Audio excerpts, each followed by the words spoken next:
Comienzo, antes de que se me olvide, por agradecer, por un lado, al equipo del foro que hace que todo esto sea posible, al equipo de Yagua, que ayuda de una manera impresionante en la difusión, no solo en España, sino en otros lugares del mundo, como ya hemos visto, a Mercedes, que siempre es la anfitriona perfecta, y a los ponentes. Y me quiero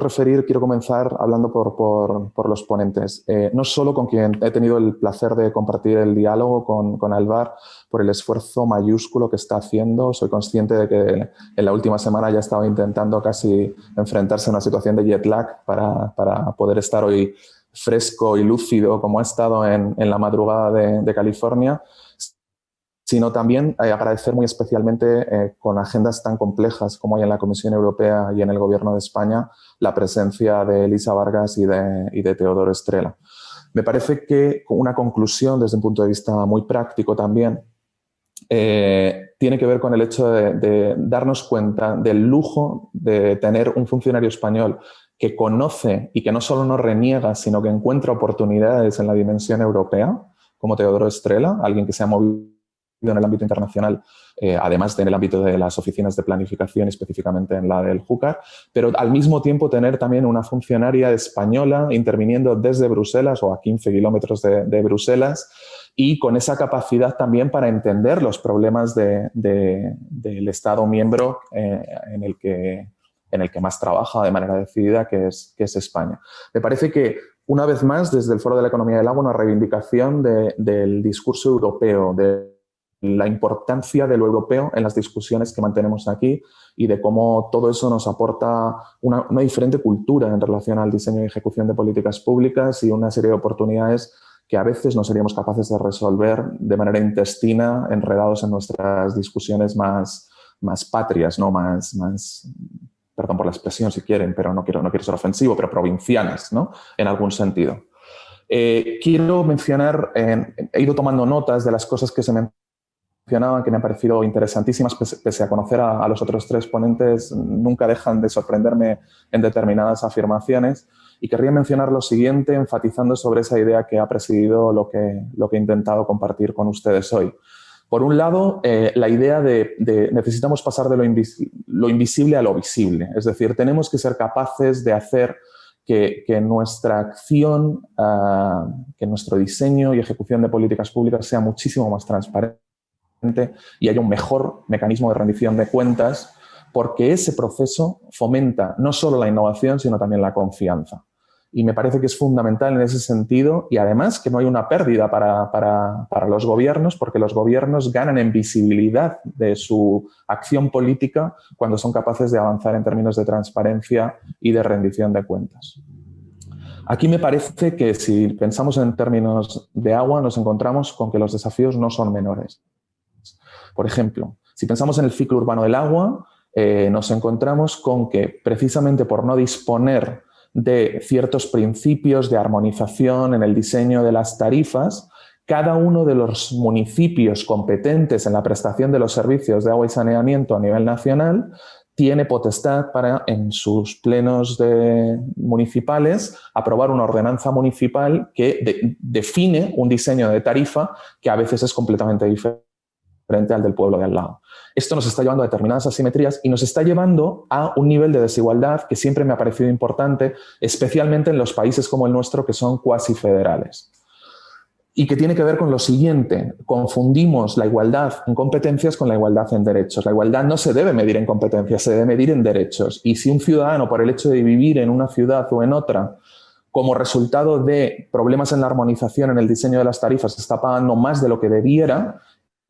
esto no es justo, no es de recibo, y esto se podría resolver de una manera relativamente sencilla, generando esos principios de armonización tarifaria sin alterar la autonomía municipal. Por otro lado, tenemos una oportunidad que tiene que ver con abrir las puertas al sector del agua. Siempre enfatizo sobre esto, siempre enfatizo con que las discusiones de agua son maravillosas, pero la gente de agua nos conocemos entre nosotros, estamos encantados de habernos conocido, pero terminan siendo un poco endogámicas, es decir,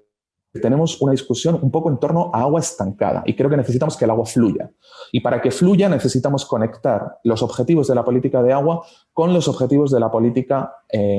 pública en general. lo cual implica, entre otras cosas, que la discusión se vaya trasladando progresivamente de instrumentos a fines. Es decir, la discusión sobre recuperación de costes o la discusión sobre el uso de incentivos económicos o la discusión sobre la utilización de esquemas de mercado, de contratos de opción a los que se refería Alvar,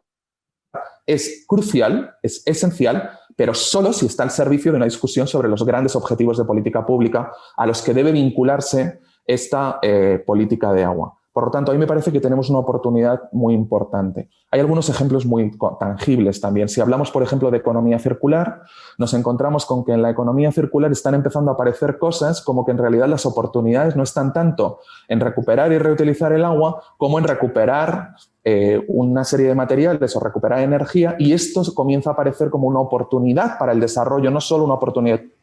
para la política de agua. Trabajando en otros países del mundo, me encuentro con que hay experiencias ya en desalación de agua de mar de última generación, en la que vamos a ser capaces de ver plantas de desalación, por ejemplo, en países de Oriente Medio o en algunos países africanos, en las que el agua potable se ofrezca a precio cero como un subproducto de una planta que está orientada fundamentalmente a la recuperación de determinados materiales que aparecen en el agua desalada. Entonces, me parece que estamos ante un cambio de paradigma impresionante que no solo viene impulsado o que no solo debe venir impulsado por un vector de progreso tecnológico, sino que tenemos que impulsar en el rediseño de incentivos económicos y en el rediseño de nuestros esquemas de gobernanza. Y por último, por referirme a algo que mencionaba Teodoro, que es el esfuerzo en paralelo entre la transición ecológica y la transición hacia un modelo digital. El sector del agua llega un poco tarde, pero nunca es suficientemente tarde para esto, y además el paso es irreversible. Por tanto, si me permiten la simplificación, tenemos que ser capaces de entender que las máquinas tienen que ser capaces de leer el mundo, pero nosotros tenemos que ser capaces de leer mejor a las máquinas. Y en este ejercicio, lo que necesitamos es apoyar la multidisciplinariedad. Tenemos que apoyar la coordinación de políticas sectoriales a la que se refería en varias ocasiones antes Alvar. Tenemos que garantizar, por ejemplo, que cualquier ejercicio de utilización de inteligencia artificial, machine learning, el uso de algoritmos, tiene que ser transparente, tiene que respetar determinados principios éticos vinculados al diseño y a la implementación de políticas orientadas al interés general. Y, por terminar, quisiera enfatizar sobre una idea que hemos repetido en varios foros. Tenemos que ser capaces de no resistirnos a la complejidad, sino abrazar la complejidad. Entender que la complejidad es la esencia de nuestro tiempo. Tenemos que ser capaces de pasar de unas políticas que sean reactivas y que estén orientadas a la resolución de problemas y siempre,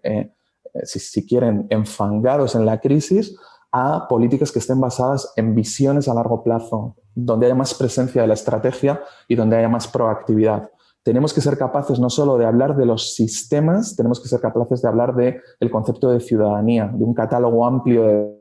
derechos, porque de ahí es de donde vienen nuestras demandas para diseñar políticas públicas. Por ejemplo, cuando se habla del Pacto del Agua en España, el Pacto del Agua no es un pacto entre fuerzas políticas, debe ser un pacto con y entre los propios usuarios del agua. Y este ejercicio es un ejercicio de concertación completamente diferente. Y creo que tenemos que ser capaces no solo de quedarnos en la estrategia, creo que tenemos que ser capaces de avanzar en el impacto, en el análisis de impacto, algo en lo que enfatiza la Comisión Europea, en lo que enfatiza algunos de los ejercicios de planificación recientes de la Dirección General de Agua, como el Plan de SEAR, y en lo que desde luego enfatizamos desde el mundo académico, desde la investigación. Muchas gracias.